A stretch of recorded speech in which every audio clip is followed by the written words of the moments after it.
Hey everyone, and welcome to today's Explainer. I'm really thrilled you're joining me because today we're diving into a story that just beautifully weaves together botany, sensory experience, and human tradition.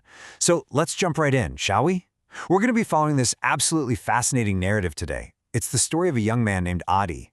Now, Aadi is a profoundly quiet, observant guy. He doesn't rush through life. He watches it. He absorbs all those little details of the world around him. And Aadi holds this deep, unwavering reverence for his family's traditions. He has an incredibly strong bond with his parents and his siblings, which means he carries a huge sense of responsibility toward them. And to maintain that anchor, to stay grounded, well, his day always begins with a very strict morning tea ritual. And that quote really illustrates how he finds his center, because for Aadi, tea is a meditative act of healing and connection to the earth, right? It is definitely not just a beverage. It isn't just some caffeine you chug down from a travel mug to wake up in the morning. For him, this relationship is deeply spiritual. He views the entire brewing process, literally every single step of it, as this vital bridge to the natural world. It's a daily ritual that completely grounds him, making sure his bond with his family and his own sense of self stays strong and unshakable. It's his foundation. Which brings us to Section 1, the heavy, cold stone, a sudden crisis. So, imagine this. Aadi's family is on a trip deep into the jungle, completely removed from the comforts of their daily lives. And then, disaster strikes. Aadi's carefully packed tea is destroyed, and without that morning ritual, his baseline state, being that quiet, observant guy we talked about, is completely shattered. Almost instantly, he's overtaken by this profound, visceral, physical sickness. His calmness is replaced by a heavy, burdened, just intensely pressured state. It's a full-on physical and spiritual crisis that instantly tests his ability to be that responsible rock for his family. I mean, imagine how he's feeling right now.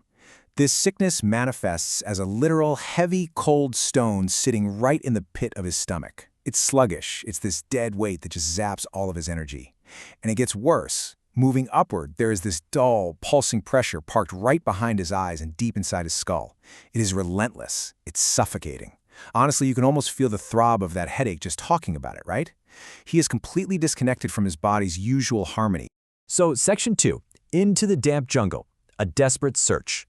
Desperate for a cure, he ventures away from the camp, and instantly the environment just swallows him up. The air is thick, heavy with the smell of damp earth and rotting leaves. It's that very specific scent where life and decay are perfectly intertwined. And the soundtrack to all this? It's the constant rhythmic buzzing of cicadas. It's a vibrating, super intense atmosphere that's humming all around him as he pushes through the undergrowth, still dragging around that heavy, cold stone in his stomach. As he pushes forward, he looks up, and there's this dappled light filtering down through the dense canopy in shifting patterns. The jungle is packed with tropical foliage, and honestly, it creates this disorienting yet totally beautiful visual experience, especially for a guy who's suffering from a pulsing pressure behind his eyes. But he keeps searching. He's looking for a very specific type of salvation hidden somewhere in those shifting patterns of light and shadow. And that leads us to Section 3, Wild Camellia sinensis, a botanical breakthrough. Then, right there amidst that dappled light, he spots it.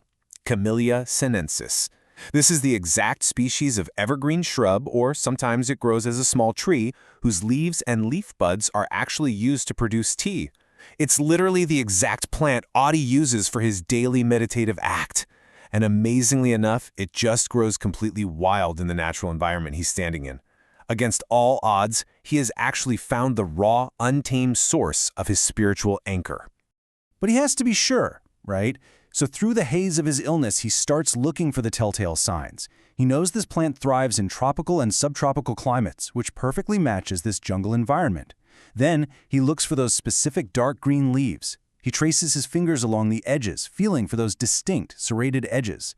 Dark green? Check. Serrated edges? Check. Tropical climate? Match. He's actually done it. He's found the wild tea plant. Which brings us to Section 4, the ritual of restoration, a healing tradition. Finding the leaf is amazing, but it's only the first step. To actually heal, he needs the ritual. So to turn these raw wild leaves into a brew, Aadi meticulously performs 3 basic processing steps entirely by hand, right there in the middle of the jungle. First up, withering, which helps reduce their natural moisture. Second, roasting, and that stops the oxidation process and locks in all those vital properties. And finally, steeping them in hot water. Even feeling as weak as he does, Aadi honors every single one of these steps. He's connecting deeply with the process again.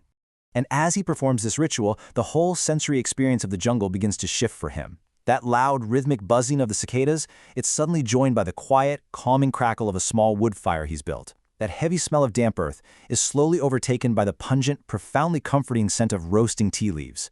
Just the act of doing this starts to shift his mindset.